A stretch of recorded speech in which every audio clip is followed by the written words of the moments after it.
గర్భవతి ఆవు బాధ. జమాల్పూర్ అనే ఒక చిన్న అందమైన గ్రామం ఉండేది. అక్కడి ప్రజలు జంతువుల్ని చాలా ప్రేమించేవారు. ఆ ఊళ్ళో ఆడపిల్లకి పెళ్లి చేసినప్పుడు ఆవు, మేక, కోడి, ఎద్దు ఇలా ఏదో ఒక జంతువును కూడా ఇచ్చేవారు. ఆ ఊళ్ళో సరస్వతి తన తల్లిదండ్రులతో పాటు ఉండేది. ఆ ఊరికి కొత్తగా పెళ్ళై పెళ్లి కూతురు వస్తుంది. ఒకరోజు సరస్వతి తన స్నేహితురాళ్లతో అంటుంది, పదండి పదండి, కొత్త పెళ్లి కూతుర్ని చూసొద్దాం, మజా వస్తుంది. పదండి, ఇంకా తనతో పాటు ఏం తీసుకొచ్చిందో చూద్దాం, పదండి పదండి. సరస్వతి ఇంకా ఆమె స్నేహితురాళ్ళు పెళ్లివారింటికి వెళ్తారు. నిన్ను చూడాలని మేమందరం వచ్చాం. తను అబద్ధం చెప్తోంది, నువ్వేం తెచ్చావో చూడ్డానికని వచ్చింది. ఈమె పెళ్లి వచ్చే నెలలో ఉంది, అందుకే తనతో పాటు ఏం తీసుకెళ్లాలా అని ఆలోచిస్తోంది. అందరూ నవ్వుకుంటారు. కొత్త పెళ్లి కూతురు తన ఆవుని చూపించడానికి అందరినీ తీసుకెళ్తుంది. ఆమె ఆవు ఎంత అందంగా ఉంటుందంటే ఒకసారి చూస్తే ఇంకా చూస్తూనే ఉండిపోతారు. ఆవు పెళ్లి కూతురు వంక ప్రేమగా చూస్తుంది. ఇది నా ఆవు, నా నేస్తం కూడా, అందుకే నేను తనని నాతో పాటు అత్తగారింటికి తీసుకొచ్చాను. నిజంగానే నీ ఆవు ఎంతో అందంగా ఉంది. అరే సరస్వతి, ఇంకెంతసేపు ఆవును చూస్తావు? ఇంటికెళ్ళవా ఏంటి? మీ నాన్న నీ గురించి ఎదురు చూస్తూ ఉంటారు. పదండి. ఆవుని తిరిగి తిరిగి చూస్తూ వెళ్తుంది సరస్వతి. ఇంటికొచ్చాక కూడా దాన్ని మర్చిపోలేకపోతుంది. ఆ ఆవు గురించే ఆలోచిస్తూ ఉంటుంది. తన తండ్రితో అంటుంది, నాన్న, నాకు కూడా ఒక అందమైన ఆవు కావాలి, దాన్ని నాతో పాటే అత్తారింటికి తీసుకెళ్తా. సరే సరే, తప్పకుండా. నేను రేపే గోశాల నుంచి ఒక మంచి ఆవును తీసుకొస్తా, సరేనా?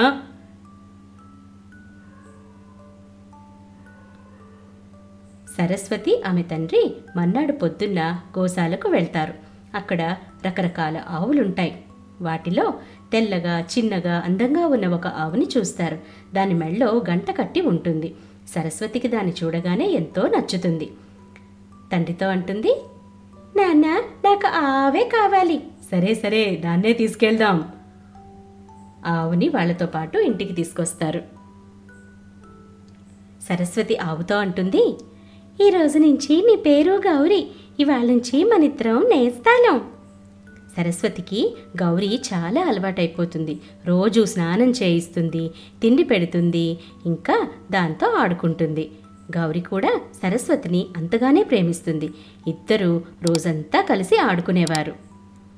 ఒకరోజు గౌరీతో సరస్వతి అంటుంది, గౌరీ, ఇప్పుడు మనం కొత్త ఇంటికి వెళ్ళబోతున్నాం, మా అత్తగారింటికి.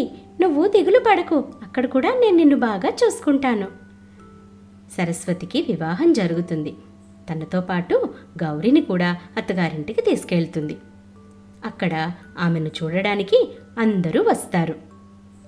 నువ్వు చాలా అందంగా ఉన్నావు, నీ ఆవు ఇంకా అందంగా ఉంటుందని విన్నావు, మాకు చూపిస్తావా? తను చాలా బాగుంటుంది, పదండి, మీకు దాన్ని చూపిస్తాను. సరస్వతి అందరికీ గౌరీని చూపించడానికి తీసుకెళ్తుంది. గౌరీ, చూడు, అందరూ నిన్ను చూడ్డానికని వచ్చారు. గౌరీ ప్రేమగా తలాడిస్తుంది. సరస్వతి, ఇది నిజంగా చాలా బాగుంది, ఎంతో అందంగా ఉంది. అందరికీ గౌరీ చాలా నచ్చుతుంది.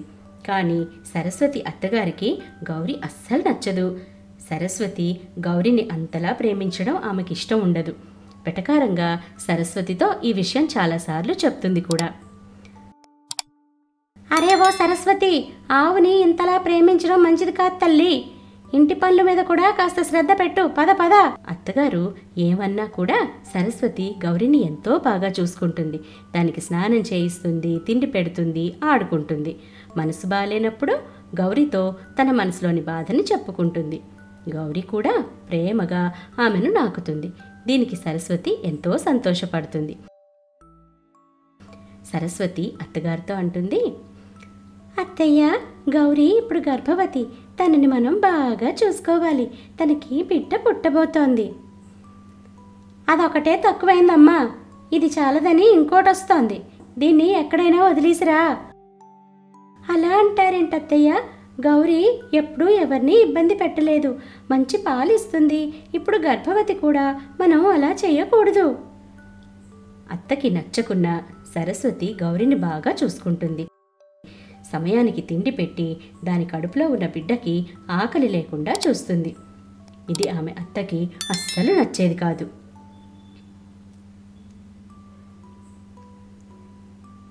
ఈ ఆవుని ఏదో ఒకటి చెయ్యాలి, లేకపోతే దీని పిల్లను కూడా నేనే చూడాల్సి వస్తుంది. అత్తయ్య, నేను బజారుకి వెళ్ళొస్తాను. సరే సరే. ఇదే అదునుగా భావించి అత్త గౌరీ దాణాలో మేకులు కలిపి దానికి పెడుతుంది. ఏ గౌరీ, ఇందా తిను, తొందరగా తిను. పాపం గౌరీ ఆ దాణా తింటుంది. వెంటనే దానికి చాలా నొప్పెట్టి ఏడుస్తుంది. ఇంతలో సరస్వతి అక్కడికి వస్తుంది. అరే, ఏమైంది గౌరీ, ఎందుకలా ఏడుస్తున్నావు? పాప నోరు లేని గౌరీ తనకు ఏం జరిగిందో ఎలా చెప్తుంది? చాలా ఏడుస్తుంది, ఎంతో జబ్బు పడుతుంది. దాని బాధని ఎవ్వరూ అర్థం చేసుకోలేకపోతారు. అత్తయ్య, చూడండి, గౌరికి ఏమైందో తెలియడం లేదు, తిండి కూడా తినటం లేదు, ఏడుస్తూనే ఉంటుంది. అత్తకి గౌరీ బాధను చూసి చాలా కష్టం అనిపిస్తుంది. తను ఎంత పెద్ద తప్పు చేసిందో తెలుసుకుంటుంది. అమ్మా సరస్వతి, నేను చాలా పెద్ద తప్పు చేశాను. గౌరీ తినే తిండిలో మేకులు కలిపి పెట్టాను. అలా ఎలా చేశారు? ఆమె పరుగున వెళ్ళి డాక్టర్ గారి దగ్గరికి వెళ్తుంది. డాక్టర్ని తీసుకొచ్చి చూపిస్తుంది. డాక్టర్ గౌరీని చెక్ చేస్తారు. గౌరీ నోటి నుంచి రక్తం వస్తుంటుంది. పాపం నీళ్లు కూడా తాగలేదు.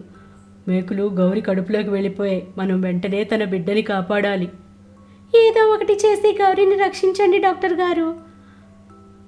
అవును డాక్టర్ గారు, నేను చేసిన తప్పుకి పాపం గౌరీ బాధపడుతోంది, దాన్ని కాపాడండి.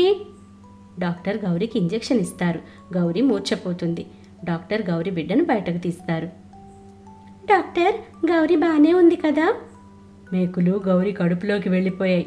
చాలా పెద్ద గాయమైంది. అయినా కూడా అది ఎవరికీ ఎలాంటి హాని చెయ్యలేదు. తను ఇంకొంతసేపే మనతో ఉంటుంది. దాని బిడ్డ బాగానే ఉంది, కంగారు పడకండి. సరస్వతి గౌరీ దగ్గరకు వస్తుంది. గౌరీ, నన్ను క్షమించు. నిన్నెంతో బాగా చూడాలనుకున్నాను, కానీ నిన్ను బాగా చూసుకోలేకపోయాను. గౌరీ ఆత్మ బయటకు వస్తుంది. సరస్వతితో అంటుంది, ఏడవకు, నాకేం బాధ లేదు, కానీ నా బిడ్డ నేను లేకుండా ఉండాలి, అదే బాధగా ఉంది. నా బిడ్డ గురించి, మన స్నేహం గురించి ఇదంతా భరించాను. నన్నెలా చూసావో నా బిడ్డను కూడా అలాగే చూసుకో. నేను లేని లోటు దానికి తెలియనీకు. మీ అత్తకి నా బిడ్డకి ఎలాంటి హాని చేయొద్దని చెప్పు. అది అమాయకురాలు, నోరు లేంది, ఎవరికీ ఏమీ చెప్పలేదు. నీ బిడ్డకు ఎలాంటి హాని జరగనివ్వను, ఇది నా మాట. గౌరీ చనిపోతుంది. సరస్వతి చాలా ఏడుస్తుంది. తన నేస్తం తనను విడిచి వెళ్ళిపోయినందుకు ఎంతో బాధపడుతుంది. ఆమె గౌరీ బిడ్డను చాలా బాగా చూసుకుంటుంది. దానికి గణేష్ అని పేరు పెడుతుంది. ఆమె అత్త కూడా తన తప్పును తెలుసుకుంటుంది. గణేష్తో ఎంతో ప్రేమగా ఉంటుంది. అప్పటినుంచి ఏ జంతువు పట్ల ఈర్ష్య పెంచుకోదు. ఈ కథలోని నీతి: నేస్తాలు, మనం జంతువుల్ని ప్రేమించకపోయినా పర్వాలేదు, కానీ వాటికి ఎలాంటి హాని కలిగించకూడదు. మూగజీవులు, వాటి బాధని నోరు తెరిచి ఎవ్వరికీ చెప్పలేవు. వాటి బాధని మన బాధగా భావించాలి. వాటికి హాని చేయడం మానవత్వానికే విరుద్ధం. ఈ వీడియోని వీలైనంత ఎక్కువ మందితో షేర్ చేసి ఈ మెసేజ్ని అందరికీ చేర్చండి. ధన్యవాదాలు. Thank you.